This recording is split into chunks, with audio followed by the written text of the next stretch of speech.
Oke, shalom semuanya. God bless ya. Nah, kita lanjut lagi nih teman-teman semua. Kemarin kita sampai pada bahwa perbuatan karena lahirnya Kain ini membuat kita akhirnya membunuh kebenaran. Sebelumnya Kain memukul Habel. Orang yang punya spirit Kain, orang yang hatinya sudah dipenuhi dengan spirit Kain, itu selalu nggak enak sikapnya. Memukul tuh kalau boleh kita artikan di sana. Jadi banyak menyakiti orang karena ada kesombongan. Karakter iblis itu selalu ingin menyamai dengan yang maha tinggi, merasa diri mampu, merasa diri hebat, merasa diri bisa mengalahkan siapa aja termasuk yang paling jagoan. Itu saudaraku. Lalu yang kedua, selalu menjatuhkan orang lain, memandang rendah orang lain, menghina orang lain. Itu spiritnya Kain. Dia bunuh Habel. Selanjutnya, kemarin kita juga bicara bahwa hubungannya dengan Allah juga menjadi keras, menegang. Allah tanya, di mana adikmu Habel? Gak tahu, emangnya aku menjaga adikku? Coba kita lihat dulu firman-Nya. Firman Tuhan kepada Kain, di mana Habel adikmu itu? Jawabnya, aku tidak tahu apakah aku menjaga adikku. Nah, timbullah karakter yang nggak mau disalahin. Bukan hanya merasa diri benar aja, nggak mau disalahin. Kalau disalahin itu marah. Kalau direndahkan sedikit marah. Orang sombong tuh seperti itu. Karena iblis itu saudaraku, itu pergerakan dia itu harmoni saudaraku. Melodi. Suara dia itu, leher dia itu, itu gambaran yang luar biasa. Tapi menjadi buruk luar biasa. Karena mendapat hukuman dari Allah karena kesombongannya. Terlalu mengakui kemampuan diri, jadi seperti iblis. Itulah Kain. Akhirnya tidak terselamatkan, walaupun selalu ditolong. Kita yang lalu udah belajar banyak, bahwa jangan merasa pertolongan Tuhan tuh merasa kita ini udah berkenan banget sama Tuhan. Enggak saudaraku. Ada proses Kain loh masih. Ada firman Tuhan cerita Kain yang kita harus belajar. Ada cerita Adam dan Hawa yang kita juga harus belajar. Karena Kain akhirnya ditolong Tuhan. Dalam hukuman Tuhan loh. Adam dan Hawa ditolong Tuhan melahirkan Kain. Sehingga kalau kita boleh tarik lagi pengajaran yang lalu, wah Tuhan tolong perusahaan ini Pak. Kami itu berkembang luar biasa, jelas pertolongan Tuhan. Hati-hati. Enggak menyatakan itu berkenan sama Tuhan. Selidiki dulu. Daud katakan, selidiki aku, lihat hatiku. Minta Tuhan selidiki, berdoa Tuhan, kenapa kamu buat seperti ini? Karena ada unsur Kain loh yang masih tertulis di Alkitab. Lahir perusahaan yang baru, pekerjaan yang baru, jabatan yang baru, pelayanan baru yang hebat. Atau ada penambahan yang baru. Tapi di dalamnya ada unsur kejahatan. Kita udah belajar yang lalu. Ada beberapa pelayanan yang kepleset di sana. Pakai cara-cara dunia. Utang piutang, cicilan kredit. Bahkan ada orang itu dari makan sampai nama tempat dia buang. Dari rumah sampai mobil. Semuanya itu cicilan saudaraku. Alkitab tidak mengatakan itu. Kamu memberi pinjaman tapi tidak meminjam. Jadi kalau meminjam kita tuh di bawah hukum meminjam. Tapi kalau kita memberi pinjaman, kita di bawah hukum memberi pinjaman. Beda jauh. Kalau pemberi pinjaman kan anak kita lebih. Kalau peminjam kan anak kita kurang. Oh nggak bisa sistem bisnis. Beda kalau bisnis untuk bisnis. Memang untuk modal bisnis. Tetapi kekuatan bisnis ada. Saya mantan pebisnis saudaraku. Jelas terlihat pebisnis yang besar tapi dibangun dari hutang piutang. Yang begitu kena masalah langsung rontok dia. Tapi bisnis dibangun sangat kuat dari kemampuan. Lalu punya keuntungan. Lalu dia membangun lagi. Bukan karena hutang. Ada orang yang memang mendapat kemujuran, tapi ada orang yang mendapat yang namanya ketidakmujuran. Ada orang yang normal. Tetapi anak Tuhan ditentukan bukan karena kemujuran atau ketidakmujuran atau normal. Anak Tuhan ditentukan oleh firman Allah. Apalagi kalau kita mengaku melayani Tuhan, anak Tuhan, dan sebagainya. Sehingga kelahiran Kain itu harus kita betul-betul selidiki. Karena yang melahirkan itu siapa? Dari mana? Perusahaan ini untungnya dari mana bisa melahirkan perusahaan ini? Caranya bagaimana sampai perusahaan ini lahir? Kalau caranya Adam dan Hawa kan diusir dari privilege Tuhan. Ini berbeda saudaraku. Tetapi ingat, Tuhan memberi pertolongan ketika melahirkan Kain. Gak ada privilege, kenapa? Sampai Kain pun dia tidak ada privilege saudaraku. Karena udah diusir dari Taman Eden. Gak ada keistimewaan dari Tuhan lagi. Gak ada segala satu sediakan Tuhan.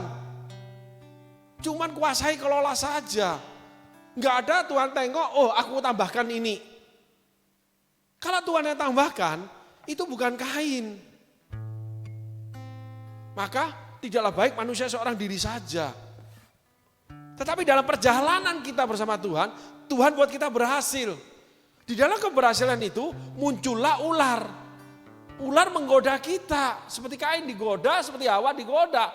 Dari apa? Komunikasi, diserang, pakai cara-cara dunia. Oh nggak bisa begini-begini. Orang ahli-ahli tapi pikiran duniawi. Yang berseberangan dengan Alkitab. Kalau nggak berseberangan Alkitab, selaras Alkitab, it's okay. Lari dari pajak, dengan pencucian uang, tipu sana, tipu sini, bikin susah banyak orang, pemeras, dan sebagainya. Rajin ke gereja, memberi ke gereja, pelayanan, tapi bisnisnya sangat Kain. Akhirnya nggak berkenan sama Tuhan. Yang melahirkan karakter. Selalu ingin nomor satu, persaingan, selalu fight back, ingin nampil, biar dihargai orang, selalu yang wah, yang mahal, yang tinggi-tinggi, ngomongnya udah tinggi-tinggi, yang dibawa tinggi-tinggi, semua tinggi. Gak ada merendahkan diri. Lalu gak ada lagi bareng sama seperti Yesus bersama murid-murid. Udah semua kumpulan baru. Teman lama itu terlalu masih direndahan, gak level, omongannya gak nyambung, bercandanya norak, urakan. Hidup yang gak ada arti, gak bisa gua tiap hari harus bisnis, tiap hari harus hitung uang, tiap hari harus kerja di kantor. Karena saya banyak punya tanggung jawab banyak, karyawan banyak, belum mesti ngasih hamba-hamba Tuhan. Tapi cara mendapatkannya itu dari Kain. Ada yang seperti ini saudaraku. Termasuk pengembangan pelayanan, kita udah bicarakan itu. Sehingga mulai karakternya gak enak. Dulu kalau halo dikunjungi itu ada apa? Oh ya, tunggu bentar ya. Halo shalom Pak, maaf, tadi ada tamu ya.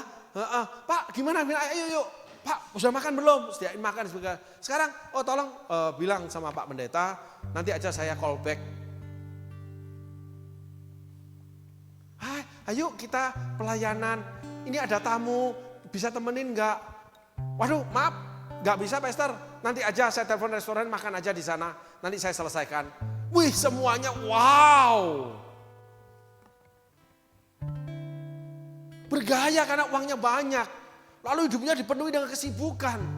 Hubungannya jauh dari Tuhan. Sehingga titik akhir, Kain sama Tuhan menegang hubungannya. Tuhan tanya, Abel di mana? Omongannya udah gak enak, sikapnya udah gak enak. Memukul, membunuh Abel. Setiap kebenaran udah gak terlalu peduli, udah sembarangan. Nanti minggu ketiga bawa firman di komsel. Nanti isi di gereja ya khotbah di kaum bapak atau apapun. Aduh sorry gak bisa pastor. Udah tandas-tandas aja. Dulu ada firman apa ya pastor? Pastor doakan saya. Pastor saya ingin ini. Bergantung banget sama Tuhan. Karena belum rohani bertumbuh minta bimbingan. Belum apa-apa doa dulu. Ambil puasa. Sekarang halo, oh ya, oke, siap. Wah, dipanggil sama bos lebih besar. Oh iya ya, siap. Oke, gak ada duduk. Kenapa? Bos ini gak bisa dibilang tidak. Saya pernah saksikan, karena saya membaca sebuah kesaksian di buku seorang hamba Tuhan yang punya jemaat, dari miskin punya satu yang namanya koin. Bahasa mereka. Sampai akhirnya menjadi investor yang kaya raya. Ketika ditanya kenapa kamu kaya? Dia cuma cerita, dari awal saya setiap kali menanamkan uang, setiap kali saya berbisnis, saya selalu minta waktu berdoa pada Tuhan. Bisnis itu yang jelas-jelas menguntungkan, pasti menguntungkan. Ketika Tuhan bilang tidak, saya tidak akan ambil. Bisnis itu jelas-jelas merugikan. Kalau Tuhan bilang iya, saya ambil. Tidak ada satu penny pun uang saya yang hilang. Karena selalu ketika tawaran datang, beri saya waktu. Kenapa? Dia ambil waktu untuk berdoa. Terus minta Tuhan sampai kaya raya. Itulah orang setia. Di Alkitab dicatat, kisah raja-raja banyak yang Tuhan ngomong karena raja ini berubah setia. Contoh yang paling gampang sering saya omong, Salomo. Membangun rumah berhala yang dibenci Tuhan. Seperti seorang suami yang bawa pulang seorang gadis di mana mereka bercanda demikian akrabnya di depan istrinya. Benci gak istrinya dengan keadaan itu? Kalau gak benci dipertanyakan istrinya masih sayang gak? Itulah Sarai yang memberikan Hagar kepada Abram. Karena dia sudah gak birahi lagi, itu Alkitab gak birahi saudaraku. Karena memang kita sudah nggak minat lagi dengan Tuhan. Jadi segala sesuatu tentang Tuhan kita jawabnya seenaknya aja.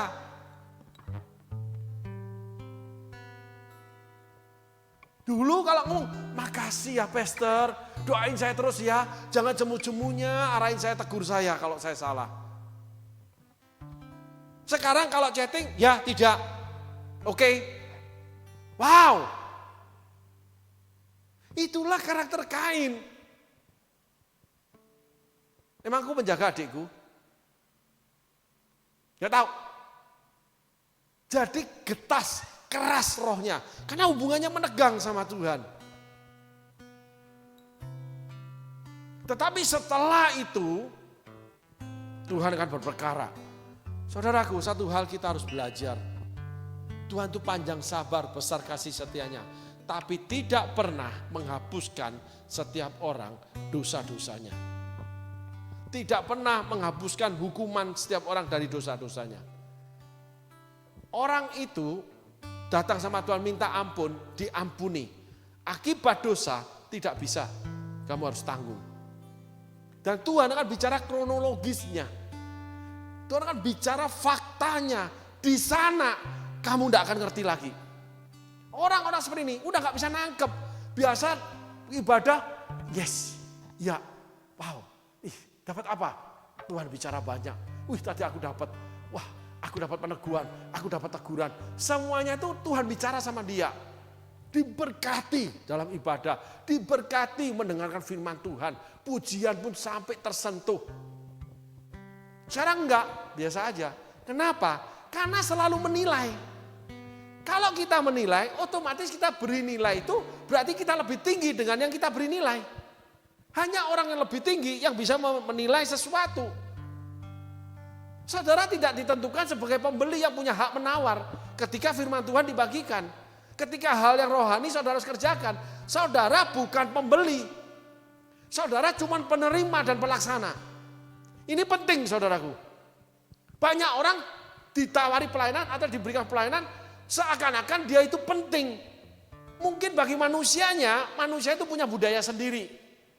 Mungkin sungkan, mungkin gak enak, mungkin malu hati, mungkin juga marah. Tapi ingat, untuk yang ilahi, saudara itu gak akan ngerti. Kenapa? Karena Tuhan bicara sama Kain seperti ini. Tolong ditayangkan.